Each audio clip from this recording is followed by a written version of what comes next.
pasteur nyonso omoni atekelako oil atindako na oil eza bondoki bima nango kombo na Yesu Kristo ya na pratique te.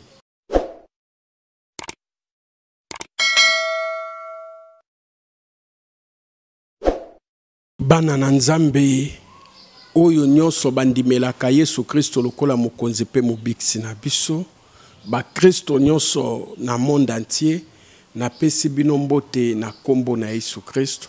Ngai frère na bino, ndeko na bino, leki na bino, yaya na bino, papa na bino, mwana na bino, na kombo ya frère Daniel Vasco. Nzamba tenga aker na kati na journée ya lelo, na leka na ko partager na bino prédication oyo. Prédication ya lelo, bana na Nzambe soki liloba na Nzambe esimbio na kati ya motema na yo te, yeba ke Nzamba koti kati na yo te. Esengeli liloba na Nzambe simba kati na motema na yo po Nzamba kota na motema na yo po liloba yango nde Yesu Kristo yende Nzambe. Esika tozali tokangi miso na biso tobondeli. Nzamba lola Nzambe na bikamwa.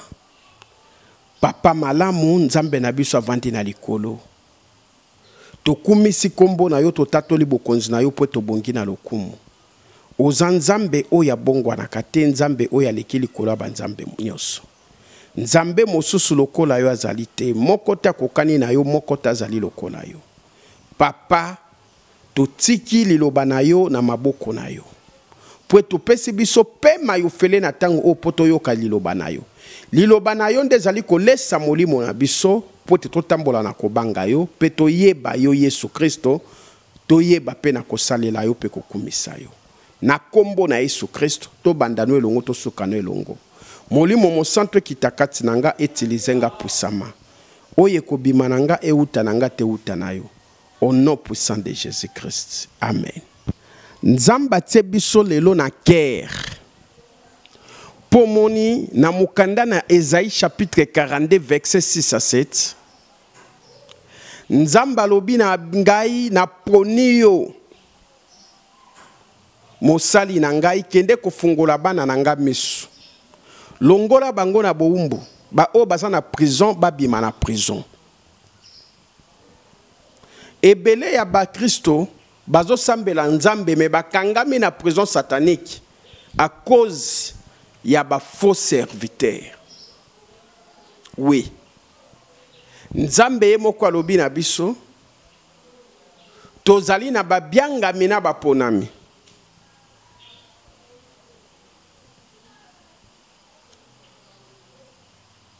Ebele ya ba serviteur batie kombo Yesu Kristo mupanzi. Ebele ya basali na Nzambe batiki Nzambe batie elikia na biloko ya mokili.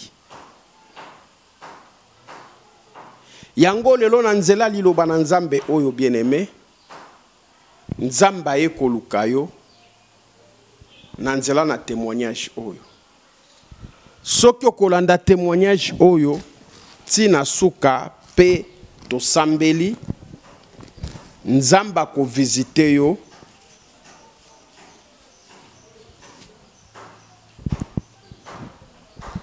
quelque chose ekoleka na kosalama na bomoi na yo. Jacques chapitre 5 tobandi na verset 14. Quelqu'un parmi vous est-il malade qu'il appelle les anciens de l'église et que les anciens prient pour lui en loignant l'huile au nom du Seigneur. Simbaka wana tozo ya kokita. Awa Bible lobi na biso. Moto moko na kati na biso oya tungisami na maladi. Babenga bampaka ya lingomba. Basien. Baya kobondela ye Nzambe. Après kobondela Nzambe bapakola ye oil. Pourquoi? C'est parce que kombo na Yesu Kristo ndeza na nguya kobikisa oil te.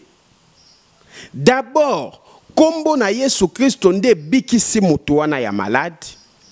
Huile wana bapakoli pourquoi? Poete huile d'olive ezali culture ya ba juif. Awa Jacques alobela ki pona ba juif. Soko lingo yeba Jacques alobela ki pona ba juif. Otangi na mukana na Jacques chapitre 1 verset 1. Okomona ke huile d'olive ezali culture ya ba juif.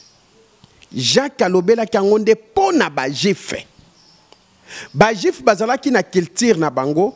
Soko zoyo kamaboko pasi makolo pasi mutu oya umeli parfois na maladi. Aninga na kate abuja kata zake sika moko akiko ka mukongo pasi nini pasi. Nde nzamba yaki ko révéler na Moïse na Aaron toko ya koloba nde culture wana etikala ki na ba juif. Après ko bondela ye nzambe po abika. Awa Jacques azolakisa biso a présenter biso liboso Yesu Christo. Il faut que senge pa na Yesu Christo na nzela mabondeli abikisi mutu wana et place ba courbature ezalaki na nzoto nde banyolisa ye huile d'olive lokola pommade camphrin ndenge soki mutu na fièvre makasi boki ko bondele nzambe bopesi eki bobondeli nzambe bopesi eki sia komela bozi pommade camphrin bopakoli po moto ekima ndenge moko pe huile d'olive ali kolimbola ya batu ekomi différent interprétation ya batu bakomi ko interpréter sur huile d'olive ekomi différent bana na nzambe balobi bo bondela ye nzambe après bo pakolier huile po longola ba courbature po bikisa molimo na ete mais po longola ba courbature siko to landa to comprendre ngo bien na 16 na 15 tangela biso na 15. La prière de la foi sauvera le malade et le Seigneur le relèvera et s'il a commis de péché il sera pardonné. La prière de la foi bana na nzambe nalingi bo comprendre. Ah, balobi la prière ya huilité. Balobi la prière de la foi. Libondeli ya mutu na kondima. Yangonde mutezo biki sa maladie. Et Osée chapitre 4 verset 6. Nzamba za kolela tili lobana nanga babebi sami na kozanga koyeba. Yo za koyeba na nzela makomi oyo. Soko boko ndima nzamba tikio. Jacques abaki sobi la prière de la foi. Libondeli na moto na kondima. Nde ezali kobiki sa malade.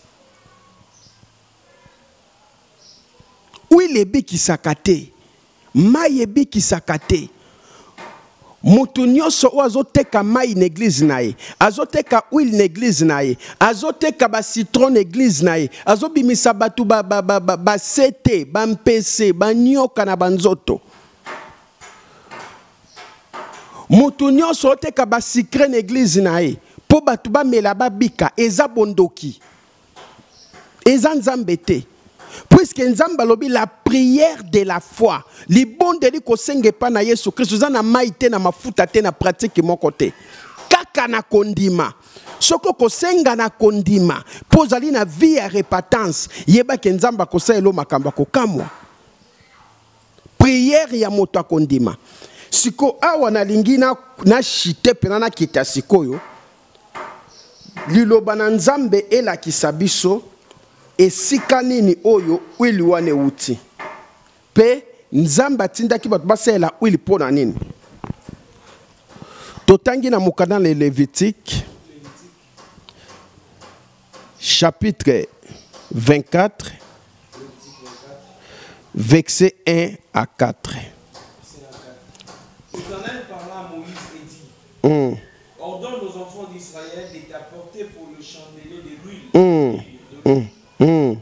consacrée afin d'entretenir le lampe continuellement. C'est en dehors du voile qui est devant le témoignage. Dans la tente d'assignation, qu'Aaron la préparera. Soukana yowana no telema wana. Continuellement du soir au matin à présence de l'Éternel, c'est perpétuel. Ok. Nzamba tindi na Moïse a recommandé naï. Bazwa huile d'olive. po batiango likolo ya chandelier batumbelango bapelisa yango moto epelisa mwinda esika oyo sanduku ya mibeko ya Nzambe ezali esika oyo bosantu ya Nzambe vandi bapelisela yango mwinda. Awa nalingi mutu moko comprendre Nzambe atindi bapelisela yango mwinda et puis sengelo yeba mo Kristo lelo na ye kufungola yo miso tozali na deux sortes ya huile. Tozali na huile d'onction na huile d'olive. Batali sabino kaka huile d'olive, tantôt huile d'onction, mais ba pesa ka ba différence nango te. Mais lelo na nzela ya enseignement oyo na lingi importer implice na kati ya bomo inayo. Na lingi ososolo uyeba eloko moko na bomo inayo bien-aimé. Nzamba lobi na Moïse bozwa mbuma ya nzete ya huile d'olive ya olive bosala yango mafuta pona kopelisela nga mwinda pona kobikisela nango bato te pona kopelisela Nzambe mwinda. Yo koma kotekela bato ba huile d'olive otekela ka bato po bikisa bato eutaka wapi awa Nzambe abi pona kopelisele mwinda oyo bikisela kanango bato ozotekela nango bato eutaka wapi. Tozo kita tozo bimisa ba vérité wana na makomi. Lévitique chapitre 13 verset 1. Bana na Nzambe ozako comprendre awa Nzamba tindi ba pelisela ye huile d'olive nde mwinda. Mais oyo batekela kayo eutaka wapi okoyeba ngo na prédication ndenge tozoya. Tokei. L'Éternel parla à Moïse et à Aaron. Lorsqu'un homme aura sur la peau de son corps une tumeur, une tache blanche qui ressemblera à une peine de sur la peau de son corps, on l'amènera au sacrificateur Aaron ou à l'un de ses fils qui sont sacrificateurs. Le sacrificateur examinera la plaie qui est sur la peau du corps. Si le poil de la plaie est devenu blanc et que la plaie paraisse plus profonde que la peau du corps, c'est une plaie des lèvres. Le sacrificateur aura fait l'examen et déclarera cet homme impur. S'il y a sur la peau du corps une tache blanche qui ne s'apparaisse pas plus profonde que la peau et que le poil ne soit pas devenu blanc, le sacrificateur enfermera pendant 7 jours celui qui a la plaie. Le sacrificateur l'examinera le 7e jour. Si la plaie lui paraît ne pas avoir fait de progrès et ne pas être entendu. Ok. Amen. Télémanon. Nzamba tindi huile d'olive. Po bapa Moïse ayebisa na Aaron bapa kolango bato bana problème ya po. A révéla ki bango moto ana problème ma kwanza. Moto azana problème ya ba bibon, moto ana problème ba tache na nzoto. Nzamba laksi bango bapakola ndenge lelo Nzamba pesi pe batebele maele ba osala bantigal pona koboma makwanza ba Christovaniki pona koboma ba loto ba biloko mabe wana oyebima batu na nzoto eza mabete mais soko zwi yango po ebikisa bomo ina yo nde komi idolatrie komi bondoki mais soko zwi yango po ebongisa pona yo soko tali na mokanda na Esther chapitre 1, chapitre 1, chapitre 2, chapitre 3. Wana bana na Nzambe botanga na bandako. Bokomona même Esther po bima liboso mokonzi. Bapakola ki huile d'olive. Soko sela huile d'olive lokola mafuta. Oboyi na oba mafuta ba hydroquinone banini. Obina somba ngo lokola mafuta. Bongeli yango Nzambe. Atezalaki oye salami ya mabe Nzamba ko purifier ngo ekokoma malamu. Puisque zo bongisa nango poso nzoto Nzamba tinite mutatika poso na nzoto salite non. Mais soko zu yango po bikisa yo bien-aimé comme idolâtrie. Totangi na Exode chapitre 30 verset 31 à 39. Awa sikoyo Nzamba recommandé na bana Israël basala huile d'onction. Huile d'onction pourquoi Nzamba tindaki bango basala? Puisque alliance ya Nzambe na bato ekatanaki. à cause ya masumu na Adamu na Eve ekabolaki mutu na Nzambe. Bien sûr Nzambe azalaki na baponami oyo abandaki kopona ndenga ponaki Abraham akomisaki moninga na yasalaki alliance na Abraham. Ndenga ponaki Moïse matindi Moïse basala huile d'onction puisque soki mutu alingi azala alliance na Nzambe esengeli basalela huile d'onction wana mais yoka makambo Nzambe alobi. Exode chapitre 30 verset 31 à 39. Amen. Tu parleras aux enfants d'Israël et tu diras, ce sera pour moi l'huile de l'onction sainte parmi vos descendants. On en répandra point sur le corps d'un homme. Et vous n'en ferez point de semblable dans la même proportion. Elle est sainte, vous la regarderez comme sainte. Quiconque en composera des semblables ou en mettra sur un étranger sera retranché de son peuple. L'Éternel dit à Moïse, prends des aromates, du stacté, de l'ongle odorant, du galbanum et de l'encens pur en partie égale. Tu feras avec cela un parfum composé, selon l'art du parfumeur. Il sera salé, pur et sain. Tu le réduiras en poudre. Tu le mettras devant le témoignage dans la table d'assignation où je raconterai avec toi. Ce sera pour vous une chose très sainte. Vous ne ferez point sur vous de parfum semblable dans la même proportion. Vous le regarderez comme saint et réservé pour l'Éternel. Quiconque fera des semblables pour le sentir sera retranché de son père.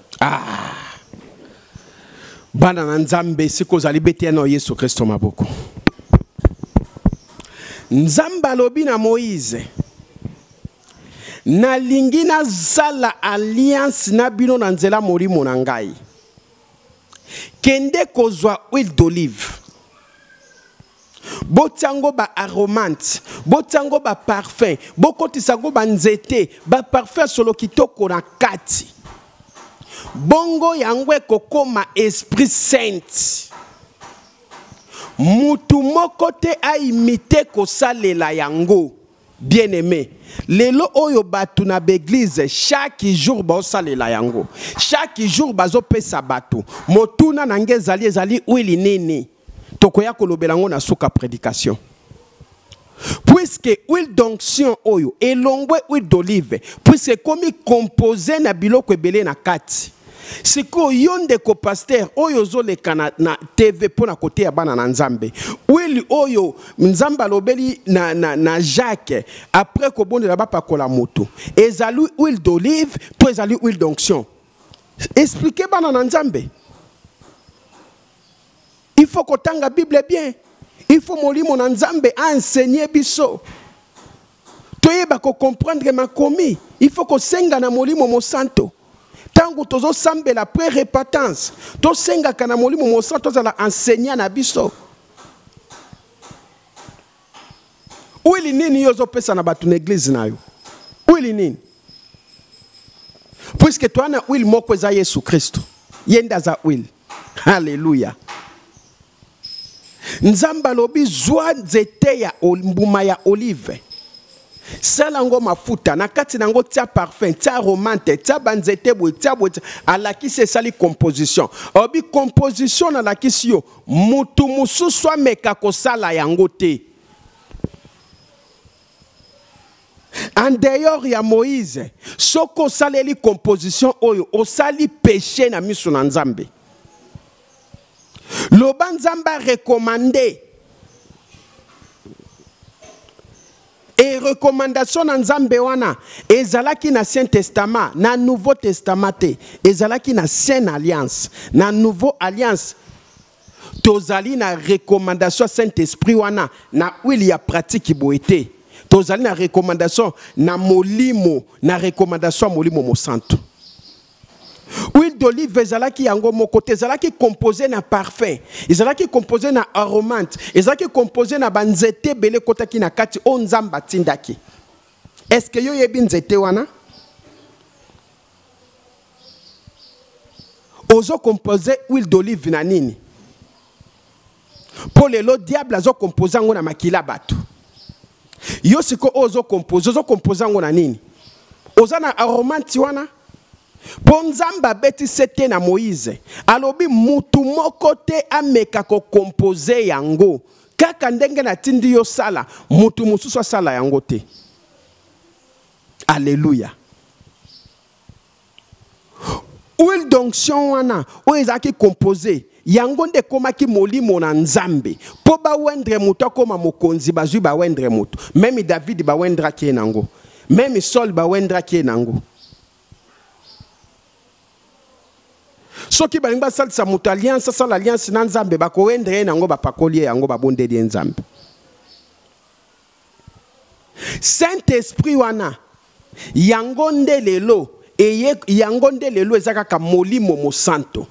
Composition wana lelo nde Saint-Esprit o tozana ye lisusu na nzoto te na kopakola ete meto komine na molimo elongo na Yesu Kristo.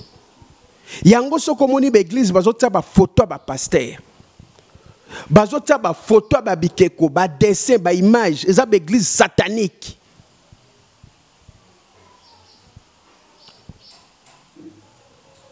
Babeng sabiso pe parfois na l'église joano le ki omone si pasteur longola biloko eza satanique. Soka boko yoka etali na nzambe. Babeng sabiso na l'église ba huile pasteur tika kotekela batu ba huile tika kopesa batu ba huile. Eza satanique eza bondoki. Puisque huile d'onction yango nde molimo mo santo. Tomoni Yesu Christo a telemi. Moïse abimi na droite, Elia abimi na gauche. Bangonde ba prophète nzamba utilizaki po balakisa bana na nzambe nzela na ba pratique. Mais nzamba melaki bango, Yesu Christo nzamba melaki bango. Elingi koloba ke Yesu Christo ameli ba pratique nyonso. Mungwa mafuta mai nyonso na kati ya Yesu Christo. Soko belelie ekosala kati na yo. Et tozana ngoli sou physiquement te.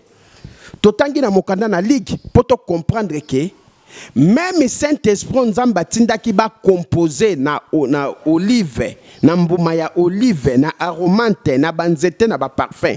Même yango lelo eye na biso na nouveau alliance tozana ngo na molimo. Soko za na huile d'olive ose la boake za bondoki. Nzamba kotuna yo. Oyoka kito oyoka kite. Bien aimé totangi na mokanda na awa tolingi to comprendre sikoyo ke Saint-Esprit, on nzamba tinda keza la composé et pas Moïse. Abeta ki sete mutu moko ta meka ko composé yango bongo, à part Moïse. Sikoyo, même Saint-Esprit wana, on nzamba salsa ki bato alliance na nzela ya mbuma ya olive ya aromante babiloko ebele ba composition ba parfum na kati. Même Saint-Esprit wana toza nango lisusu na nzoto te, tokomi nango na molimo. Totangi na Ligue chapitre 4 verset 17. On lui remit le livre du prophète Isaïe. L'ayant déroulé, il trouva l'endroit où il était écrit. L'Esprit du Seigneur est sur moi, parce qu'il m'a oint pour annoncer une bonne nouvelle. Il m'a envoyé pour guérir ceux qui ont le cœur brisé. Ah, ozoyoka bien aimé. Yesu Christo aza koloba na biso nini? Molimo na nzambe ekiti kati na ngai. E wendre ngai. Molimo na nzambe wendre Yesu Christo na mafuta physiquement te. Potoza lisu na tina ya mafuta te. Po Yesu yemo kwa za nzambe aki ko accomplir mission. E wendre Yesu Christo spirituellement, pas physiquement. Pour toza lisusu na Yesu Christo na nzoto te, toza na ye na molimo. Yango moni Yesu abi mutakoluka kobikisa bomo ina kobungisa yango. Mais mutakobungisa yango po na Yesu Christo pe po na évangile ye wana kozwango lisusu bien-aimé. Yesu Christo bi molimo na nzambe kiti kati na ngai e wendre ngai kala pwe kita pa kati na basali ya kala esengela ki bazwa solution ya aromante ya mbuma ya olive ya ba parfait ya banzete basangisa babondela nzambe po Saint-Esprit kita na kati po wendre mutu. Mais lelo Saint-Esprit zo kita kati na biso nanzela na kombo na Yesu Christo, nanzela na repentance na prière, nde molimo mo santo zo kitakati na biso. Eza lisusu te ya kozwa huile ko utiliser ko pakola. Non, eza lisusu na niveau wana te. Mutu nyonso o azo utiliser huile d'olive lelo azo salela kibondoki. Et komi comex na bango kotekela bato.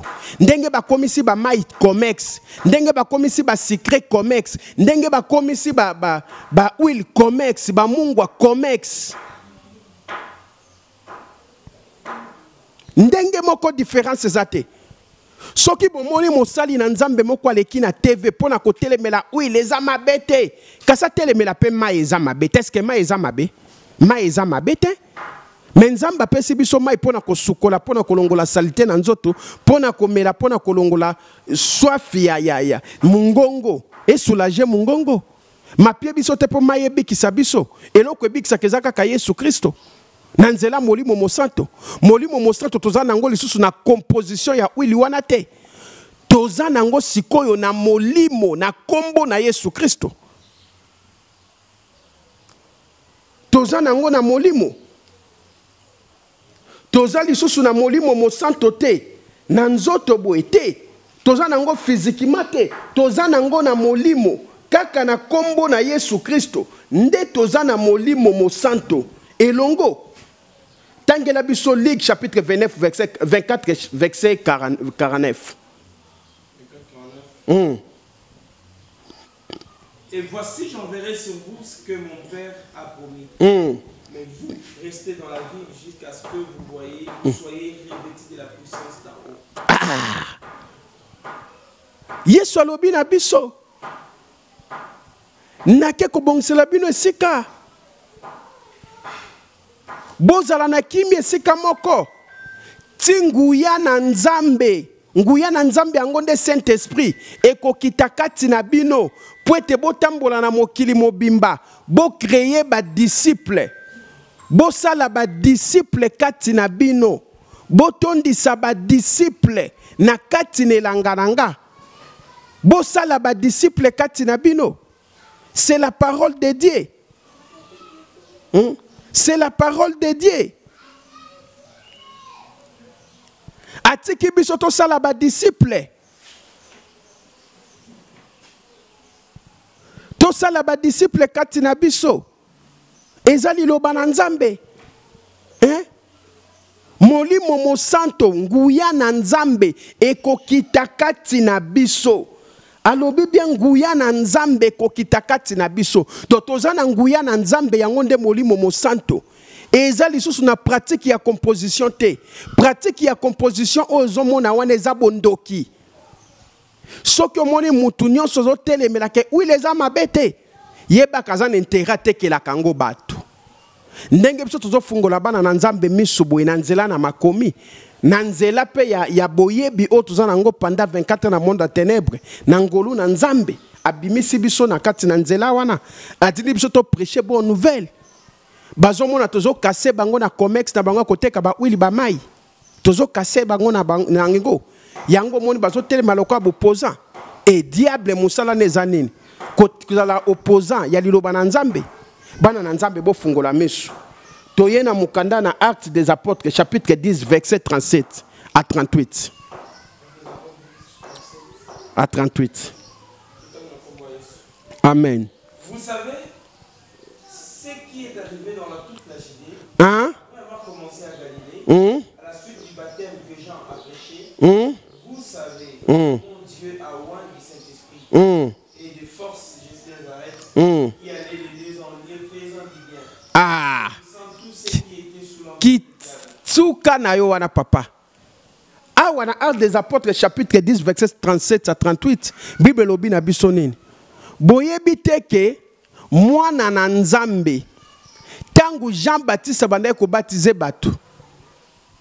Nzambre wendra kiye na nguya molimo mosanto kati na ye. Nguya molimo mosanto ekitaki kati na ye. Bien aimé ki kolakisanga place Jean zwaki composition. Oyo nzamba tindaki na Moïse sala. Ya aromante mbuma ya olive.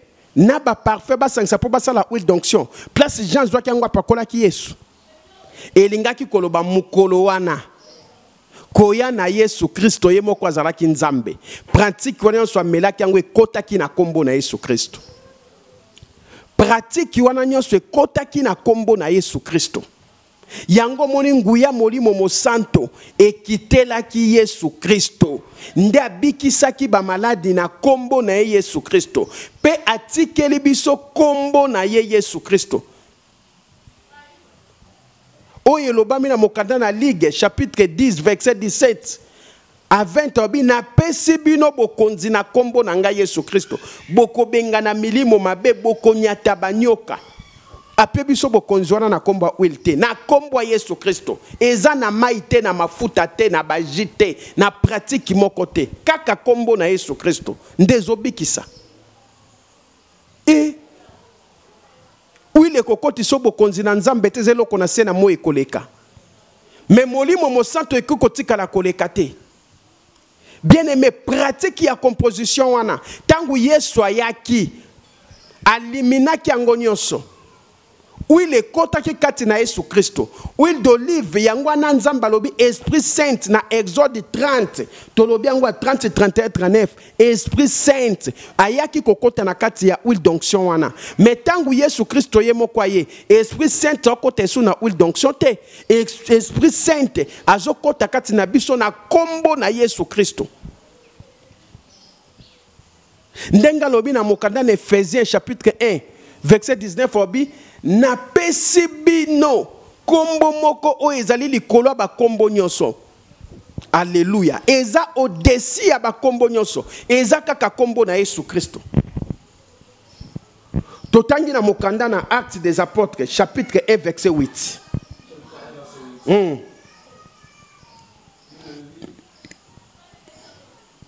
Mais vous recevrez une puissance. Le Saint-Esprit survenant sur vous. Et vous serez mes témoins à Jérusalem. Ah, sukanayo. Nzamba lobi bokozwa nguya. Nguya molimo mosanto ekoya kokota kati na bino. Alléluia. Bien aimé, molimo mosanto ekota kati na mutuka na kombo ya Yesu Kristo. Sokwa na vie ya repentance. Ekota kana huile te. Oyo ezokoto na huile wana ya molimo mosanto te. Nzambe sia mela huile d'onction wana. Yango nde Yesu Kristo. Yango nde molimo mosanto. Ezokota na biso suna nzela pratique te.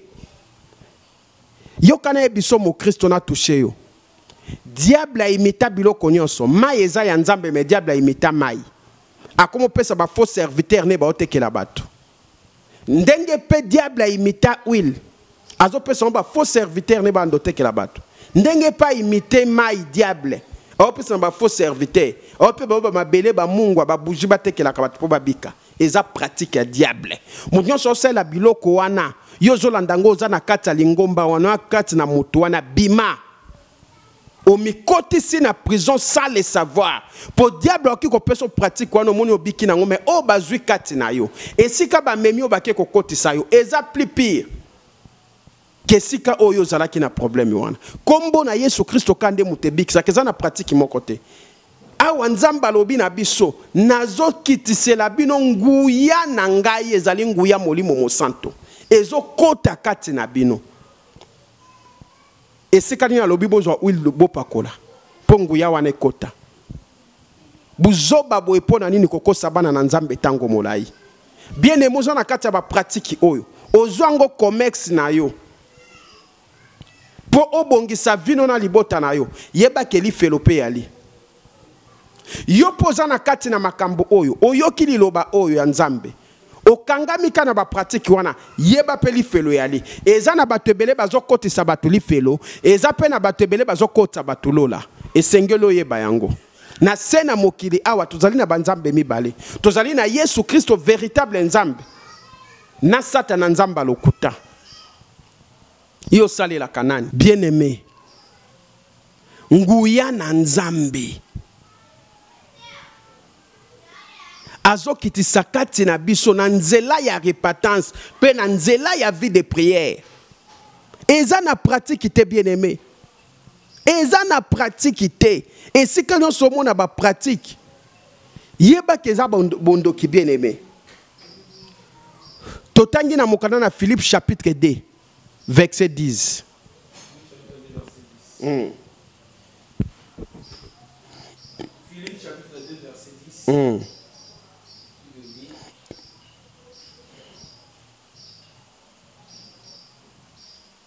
afin qu'au nom de Jésus, tous genou fléchissent dans le ciel, sur la terre et sur la terre. Et que toute langue confesse que Jésus-Christ est Seigneur, à la gloire de Dieu le Père.